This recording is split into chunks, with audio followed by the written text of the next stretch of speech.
Hey everyone, welcome back to our channel. Ever wondered if a YouTube video is making money? Here's how to check if a video is monetized. The easiest way to tell is by checking for ads. If you see an ad before, during, or after the video, it's monetized. But keep in mind, YouTube sometimes shows as even on non-monetized videos. Videos longer than 8 minutes may have mid-roll ads.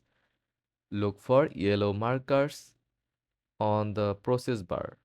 This indicate ad breaks. Want a more accurate way? Try browser extension like YouTube Monetization Checker to see if a video is earning revenue. Creators often promote memberships, super chats, or sponsorships in their description. These are signs the video might be monetized.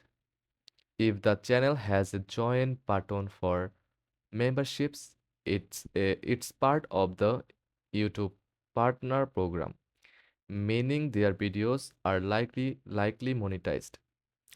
Now you know how to check if a YouTube video is monetized. Enjoy your watching experience with this knowledge. If this guide was helpful, don't forget to like and subscribe for more quick tutorials. Thanks for watching.